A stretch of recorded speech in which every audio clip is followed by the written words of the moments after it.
If you're considering moving to Miami and are wondering what your monthly expenses will be, I'll break down those numbers for you. This video is focused on families, but you can definitely use this as a reference if you're a single person or a couple with no children. I'll be breaking down expenses like rent, daycare, healthcare, and a bunch of other stuff that will be important to you. I want to clarify that these are my actual expenses, so I'm not making any of this up. My goal is to be as detailed as possible, so at the end you can have a clear picture and eventually help you on your decision of moving to Miami. So without further ado, let's start with the biggest expense and the one I think people will be most concerned about, and that's either rent, or if you're buying a home, or let's call it housing expense. Right now we're living in a condo in Coral Gables. It's a 3-2, it's a really nice area, and we're paying $3,200 for our monthly rent. To be fair, this is a really good price. We were lucky enough to find this deal, but you shouldn't expect 3 beds, 2 baths in Miami or Coral Gables are really hard to come by. And if you find one, don't expect to pay less than $3,500.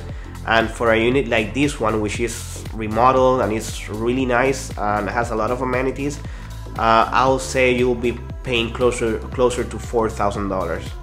On the other hand, if you want to buy a unit like this one, it will cost you around $700,000. So if you ask me, a couple of years ago, yeah, rents were like really cheaper than buying a home. But lately it's been evening out because rents have been skyrocketing here in the city of Miami and Coral Gables. So the second biggest expense in my list is daycare. And basically if you have toddlers, I guess that should be high on your list also. We have a 2-year-old daughter, and since she is a pandemic baby, we had to work and take care of her at the same time for 2 years. But enough is enough, so we started doing our research and we decided that we needed to put her on a daycare. I think we finally found the perfect place. We pay $975 monthly. To be fair, this is on the cheaper side of things. Here in Miami you can expect to pay from $1,000 to $1,500.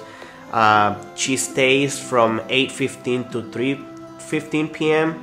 and it's a small daycare that has like 20 children. And we definitely enjoy that because it feels like a small family, and you know all the parents and you know all the teachers and everything. But yeah, in Miami, expect to pay between $1,000, $1,500, or even more. If you want to leave your kid on the full day until like 5:30, 6 p.m., you can expect to pay $200 to $300 more. So on a expensive side, you can expect to pay $1,800 to $2,000 for a full day of daycare. On the cheaper side, you can expect to pay $1,200 to $1,400 for a full day of daycare. Next up is transportation. Our transportation expenses are about $1,100 per month, and I'm using the exact numbers of February. That includes our car payment, which is $737. We only have one car because we live in a really walkable area here in downtown Coral Gables, so we definitely don't need 2 cars.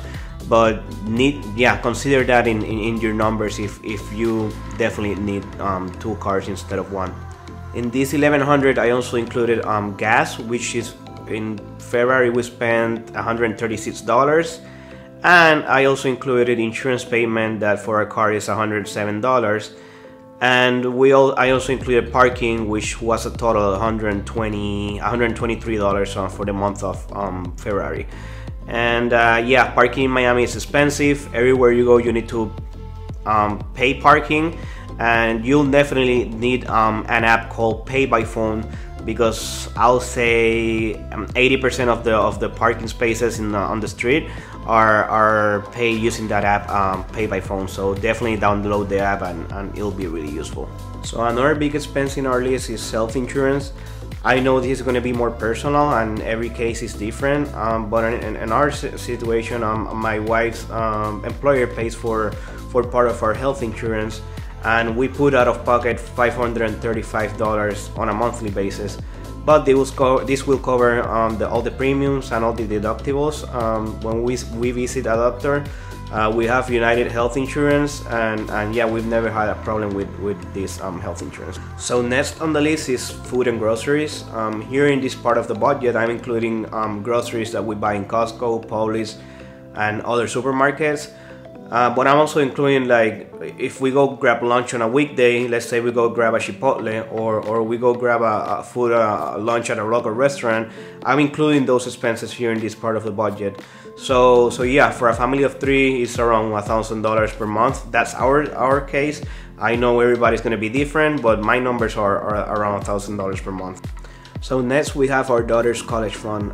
This is not a significant expense, but I guess it's really important. So what we do is, since our daughter was born, we pay $177 per month until she goes out to college, and that's called Florida prepaid here in the state of Florida. I guess other states have something similar, but here is Florida prepaid, and basically that will ensure a 4-year degree for our daughter on any state college here in the state of Florida.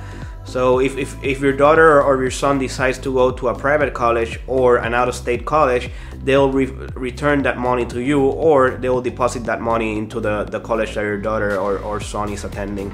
So basically you'll never lose this money, and I see it as a way of like an insurance. If God forbid something happens financially to my wife and me when our daughter goes to college, at least we already pay for that, and the good thing also is that we paid in current market price. So what we're paying right now is current market prices, and we don't need to worry if prices go to the roof of state colleges when our daughter is 18, because we already paid for it, and we paid it at 2020 market prices instead of 2037 market prices.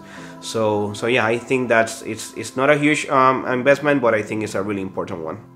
We also have our daughter in different classes, like music classes, ballet classes, and swimming classes, and we spend around $385 monthly on classes. All of these are once per week, and yeah, I know this is personal, and not everybody wants to have their kids in all these activities and classes.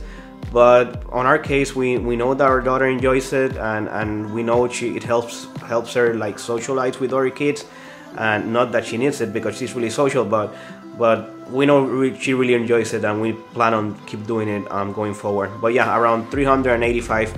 Let's say for a ballet class, we're paying $125 per month, and that includes 4 classes per month. That's for you to have an idea. So last but not least is entertainment. I left this one for last because it's one of the highest on our list, and we usually like to go out and go to restaurants, events. So here's what I'm going to say. We live in Miami. We have a lot of events. We have a lot of activities. We have every professional sports team that you can imagine: NBA, hockey, football, baseball. We had the Miami Open last week that we went to see a couple of matches. We have Formula 1 in May, they just signed up for the next 10 years. We have the Art Basel every December. So what I'm trying to say is that we have a bunch of events here in Miami, and you'll never get bored. But at the same time, things can go out of hand, and you can start spending money, a lot of money actually, and yeah, this is going to be on a case-to-case basis, and it's going to be personal for each family. But we honestly like to go out, and we like to go to a lot of events and activities. So yeah, we usually budget around between $1,000 and $1,500 for entertainment each month. This includes restaurants, sporting events, concerts. But in the month of February, we went way over budget. We spent like $2,500. We went to a concert, we went to a couple of NBA games, we went to expensive restaurants. But yeah, basically, bottom line here in Miami, you can go to a cheap restaurant and spend $40 between the family of 3 having a nice entertaining dinner. Or you can go to one of the trendy spots here in the city, or in the beach, or in Coral Gables, and you could easily spend $300 on between you and your wife on a dinner. There's something for everyone, and at the end of the day you will decide how much you want to spend. But yeah, to give you an example, we usually spend between $1,000 and $1,500. Not in February. February we spent a lot of money, but so yeah, obviously there are other expenses like our dog's grooming, the salon, barbershop, utilities, cleaning lady. By the way, we pay like I forgot to mention, we pay around $150 for utilities every month. It's only electricity because water is covering our rent. And cleaning lady is around $100 every time she comes. We have her like once every 2 weeks. I'll make sure to attach a spreadsheet and the description, so you click that link and you can download the spreadsheet, and maybe you could even input your numbers and make your budgeting to see how yours will look.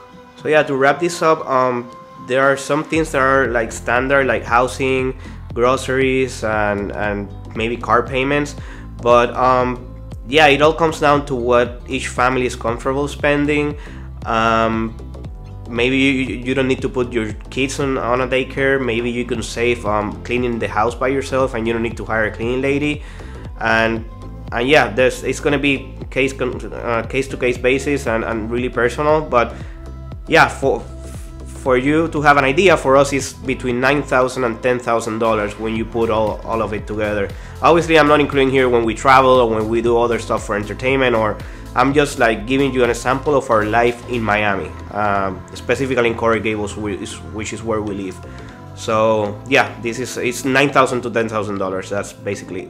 So if you found this video helpful, make sure to give it a like and subscribe. You can also comment down below and maybe ask me a few questions if you have some questions in your mind. And yeah, I'm also a realtor here in Miami, so if you're moving down here, feel free to reach out at 305-204-8813 or shoot me an email at henry@barredagroup.com. I'll be really happy to help you in the process of relocation.